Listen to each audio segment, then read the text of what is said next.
A graça e a paz, irmãos. No vídeo de hoje nós vamos conversar um pouco sobre um assunto não muito agradável, pecado. Quando se fala pecado no meio da igreja, todos parecem querer fugir. Mas o assunto de hoje é como podemos tratar do pecado? Como a igreja pode lidar com o pecado? Uma coisa é falar do pecado que está lá fora, no mundo. Mas e quando ele está aqui dentro? Como devemos lidar com ele? Então, roda a vinheta e não sai daí. A gente volta já.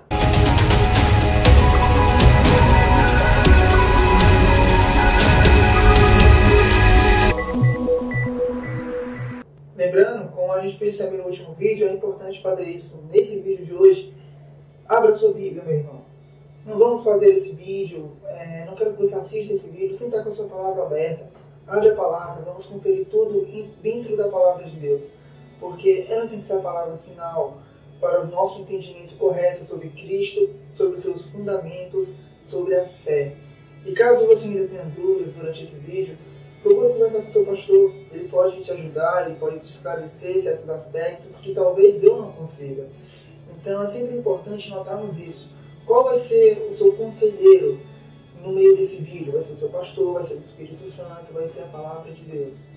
Eu vou apenas ajudá-lo nessa transição, nesse trajeto. Eu quero que você também compreenda que cristianismo não é apenas algo que você tem que alcançar, mas é algo que você tem que trilhar. É uma jornada. E eu quero ser apenas mais um auxílio para você, assim como esse canal tem esse propósito, de ser um auxílio para você, tá bom? Para começarmos esse vídeo, é muito importante entendermos primeiro que sim, o pecado ele habita dentro da igreja, o pecado ele está no nosso meio, mesmo depois de conhecermos a Cristo, de termos andado com Ele, o pecado está presente em nossas vidas. De uma maneira diferente, mas a gravidade é a mesma. Sabe, as consequências do pecado ainda continuam firmes, mesmo depois de você conhecer a Cristo. O pecado é tudo aquilo que nós pensamos, fazemos e falamos que não agrada a Deus. A palavra fala que nós cremos em um Deus que ele é irado constantemente. Quando a palavra fala isso, o que ela quer dizer? Não quer dizer que ele é irado por conta da raça humana como um todo pecar. Não apenas por isso, não seria motivo. Mas pelo povo dele pecar. Israel andava com Deus, Israel tinha um convívio com Deus. Um convívio tão pessoal que eu sou incapaz de descrever para você como era esse convívio. Mas mesmo assim, eles tendiam a desobedecer ao Senhor. Faziam becerrão de ouro, pecavam, desobedeciam, iam contra a lei de Deus, escondiam coisas do Senhor, desobedeciam Ele diretamente. O que é isso? Pecado. Mesmo depois de conhecer a Deus, mesmo depois de ter uma comunhão com o Senhor, eles pecavam. Da mesma maneira, é a igreja do século XXI. Da mesma maneira, a igreja na qual conhecemos hoje. O pecado ele está no nosso meio. E uma boa parte do motivo pelo qual ele ainda permanece em nosso meio é porque nós não sabemos tratá-lo. Sabe, você pode ser contaminado por um vírus, que é uma doença, e você não vai ficar bom completamente ou curado completamente se você não saber lidar com aquela doença, se você não aprender como se curar adequadamente daquela doença. Acabar afundando ainda mais ele. Não. Tem a maneira correta, a dose certa para poder ajudá-lo. E nós sabemos disso não porque nós estudamos matemática, estudamos história, filosofia, ou até mesmo a história da humanidade. Nós encontramos essa maneira correta, a dose certa, quando lemos a palavra de Deus. Então vamos ver o que é que a palavra fala sobre o tratamento do pecado. Vamos listar aqui 2 tratamentos. A palavra de Deus ela sempre traz diversas soluções, diversas maneiras de como o pecado deve ser tratado, independente da área. Tem o pecado da impureza sexual, tem o pecado da idolatria, tem o pecado da heresiologia, da heresia. Então, são vários tipos de pecado, onde esses pecados vão ter tratamentos diferenciados. Aqui nós vamos listar 2 tratamentos, no qual eu acredito ser muito importante para a igreja. Então, se você ainda não tinha conhecimento deles, hoje você vai ter. E lembre-se, se você tem conhecimento, você deve começar a aplicá-los na sua vida. Interessante notar que Paulo ele menciona na palavra de Deus que ele foi ter conhecimento do pecado depois que conheceu a lei. Isso é interessante porque antes de não conhecer a lei, ele julgava não ter conhecimento do pecado. E ele faz a pergunta: será que a lei é pecado? E ele também dá a resposta: óbvio que não. Claro, antes dele conhecer a lei, ele não sabia que cometia pecado. Antes da palavra falar não cobiçarás, ele cobiçava e não sabia que aquilo era um pecado. Mas ele também fala que o nosso conhecimento do que é certo e errado está em nós desde o nosso nascimento, lá em Romanos 2. Então, o pecado é algo muito presente na vida do cristão. Paulo também é quem narra a luta contra o pecado que ele mesmo sentia. Lembra do o bem que eu quero fazer eu não faço, o mal que eu não quero fazer, esse eu quero fazendo? É uma luta que todo cristão, aquele que é nascido de novo, tem. É uma luta interna entre o Espírito Santo e a carne. Quando o Espírito Santo grita com gemidos inexprimíveis para que não venhamos pecar. O mesmo que intercede por nós, o mesmo que nos ensina a interceder, ele fala isso. Então, o pecado é algo tão presente na vida do cristão que a Bíblia ela se pronuncia tantas e tantas vezes de como devemos tratar desse pecado. Então, o primeiro tratamento contra essa enfermidade, contra esse mal que está em nosso corpo, se encontra lá em Mateus 18.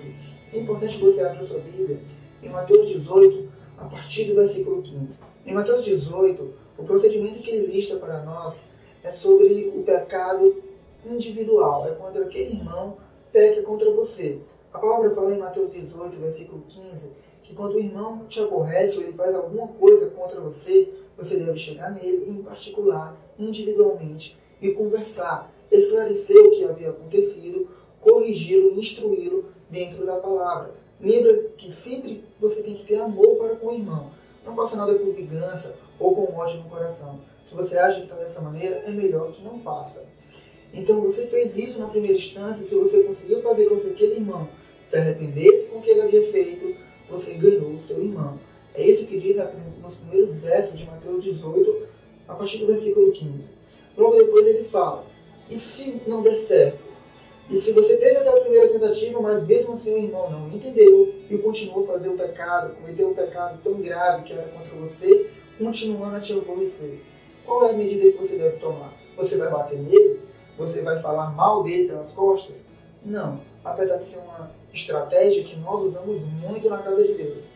O que você tem que fazer na realidade é chamar duas ou uma testemunha que sejam idôneos, que sejam pessoas cristãs, pessoas que sejam sábias para poder estar lidando com o problema e conversar com ele. Lembra que no primeiro você conversou só entre você e ele? Agora não. Vai ser você, mais duas pessoas, mais três pessoas que vão estar tentando esclarecer para ele o que houve, o problema, onde está o problema e como pode solucionar. Se você conseguiu fazer com que o seu irmão se arrependesse e pedir perdão, então você ganhou o seu irmão. Mas é interessante porque a palavra ainda volta mais uma terceira tentativa, uma terceira situação. E se você passou pela primeira hipótese, passou pela segunda e não deu certo, ele ainda continua na rebelião, ele ainda continua no pecado, bem, aí o pecado dele vai ser mais grave, pois ele já recebeu as admoestações que precisava, mas continuou no erro. Talvez ele não tivesse no início o conhecimento daquele erro, mas agora ele já tem. Então o problema tem que ser levado a público. Você tem que levantar isso para a igreja. Lembra que Deus tem que se tomar muito cuidado com o que você vai estar falando no meio da igreja. Faz isso com cautela, com decência e ordem. E não passe pelas costas do irmão que cometeu tal pecado. Informe a ele que o problema vai ser levado formalmente para a igreja, para os membros, para os fiéis. Se mesmo assim ele não se converter daquilo que ele fez, dos seus maus caminhos, ele ainda prevalecer naquele erro, prevalecer na desobediência, você já passaram por essas três etapas, uma medida mais drástica vai ter que ser tomada. E isso não está em Mateus 18, mas vamos encontrar lá em 1 Coríntios 5. Em 1 Coríntios 5, nós vamos ter aqui o procedimento onde é feito com aquele filho que fica com a madrasta, que tem relacionamento sexual com a madrasta, onde Paulo ele fica indignado, não por conta do pecado, mas por conta da igreja ter encoberto toda aquela situação de pecado. Paulo, por ver que a igreja estava encobrindo, ele pula todos os passos que foram listados em Mateus 18. Lembra que no passo final de Mateus 18 era a igreja que iria ter uma conversa séria com aquele que estava em pecado? Se a igreja está encobrindo, se a igreja tem conhecimento, então outra medida deve ser tomada. Ele pula essa parte e fala que em nome de Jesus Cristo, pela autoridade do Senhor Jesus, ele estaria entregando o corpo daquela pessoa a Satanás para que o seu espírito fosse salvo. Existem duas lógicas, dois pontos de vista muito importantes que eu quero ressaltar. Um fala que literalmente ele vai ser entregue a Satanás. O corpo vai ser destruído por Satanás para que o Senhor possa salvar o espírito. Eu creio e sou mais ligado à segunda hipótese. Lembra que isso aqui é minha opinião agora, tá, pessoal? Onde lembra do filho pródigo. Lembra do filho pródigo? O filho pródigo, ele tinha tudo, ele estava com o pai, ele estava na felicidade e de repente ele larga tudo para poder viver no mundo. E é no viver no mundo em que ele perde tudo, onde ele se encontra na pior, que ele se converte daquela sua má escolha e volta a ter com o pai. Acredito que é isso que Paulo quer dizer na palavra dele. Onde quando ele entrega a Satanás, ele entrega ao mundo. Ele tira da igreja, ele tira do seio da igreja, para que aquele indivíduo venha ter a compreensão de que se ele não aceitou as palmadinhas na igreja do nosso Senhor com amor, ele vai ter que aceitar agora os chicotes do mundo, para poder se arrepender. Em 1 Coríntios 5, versículo 13, Paulo fala que nós devemos tirar dentre nós esse inimigo. Quando a palavra fala isso, não é apenas tirar do seio da igreja, mas é cortar todos os laços com aquela pessoa. Ele realmente tem que sentir a falta da igreja, sentir a falta do apoio, sentir a falta do convívio e do amor para que os irmãos tinham com ele. Somente quando ele sentir essa falta é que ele vai poder se converter. Essa é uma medida drástica que, infelizmente, a palavra dá sim a permissão para poder acontecer. A palavra fala também na mesma passagem, em 1 Coríntios 5, que não devemos fazer isso com aqueles que é beberrão, com aqueles que se prostituem, com todo aquele que rouba, com todo aquele que mata, com todo aquele que mente. A palavra de Deus não fala para a gente tomar essa medida contra essas pessoas. Por quê? Porque elas nem conhecem a Cristo. Mas contra aqueles que se dizem nossos irmãos, que conhecem a Cristo, mas ainda assim cometem tais atos de pecado, aí sim, essa medida vai se aplicar. Então, como eu disse no início do vídeo, essas duas medidas não são para ser usadas contra pessoas que não conhecem a Cristo, mas são contra pessoas que são cristãs. Pessoas que conhecem a Cristo, mas estão andando no pecado. Tem como intuito a repreensão, o cuidado, a correção da postura, para que a igreja não seja contaminada. Lembra que nesse contexto de 1 Coríntios 5, a igreja estava contaminada pelo pecado. As pessoas sabiam do que acontecia em volta, mas não falavam nada, não faziam nada, acobertavam aquela situação. E Paulo fala que eles estavam inchados por conta disso. E por estarem inchados, Paulo estava triste, porque a medida que eles deveriam tomar, eles não tomaram. Então, não deixe chegar nessa hipótese. Aliás, nem em Mateus 18, pessoal. Não vamos fazer com que essas permissões sejam realmente realizadas na igreja. Não vamos pecar. Ah, é impossível não pecar. Realmente é. Você vai pecar algum dia. Mas a palavra fala que nós não devemos viver na prática do pecado.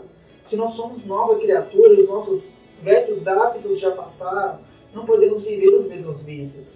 Devemos largar o pecado. É difícil? É. Mas lembra, cristianismo, evangelho, ser cristão é uma luta diária, um dia após o outro. Onde quem você é hoje, você também não pode ser daqui a uma semana. Onde quem você é hoje, você não vai poder ser daqui a um ano. Você tem que amadurecer. A palavra fala que é errado o cristão viver somente do leite materno, daquele leite, daquele alimento líquido, e não se possuir do sólido, não possuir o alimento mais forte. Quer dizer que o leite é ruim? Não. Só que tem a fase do leite e tem a fase do alimento sólido. Tem a fase de você tomar suquinho e tem a fase de você comer alimento sólido, um feijão, um arroz, um peito de frango, uma batata doce. Coisas que vão te proporcionar um valor nutritivo maior. Da mesma maneira com a palavra de Deus. Para de buscar a coisa superficial e temos que buscar o que é profundo, a intimidade. Sabe aquela história de que, o Espírito Santo não revela porque está em oculto? Isso é balela. Isso era no tempo dos apóstolos.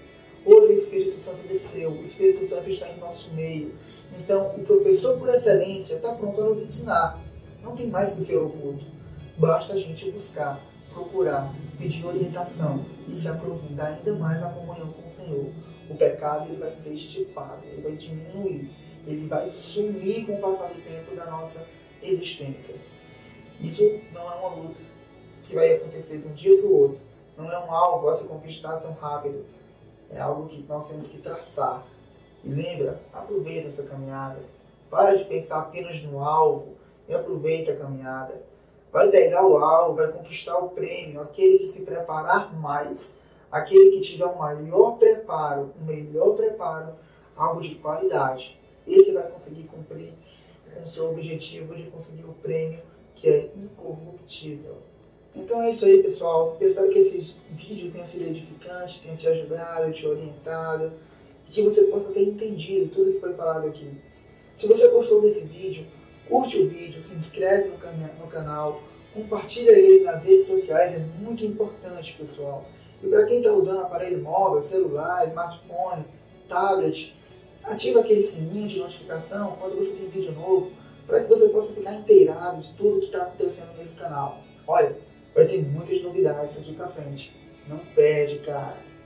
A paz do Senhor, que a graça esteja no meio de todos nós.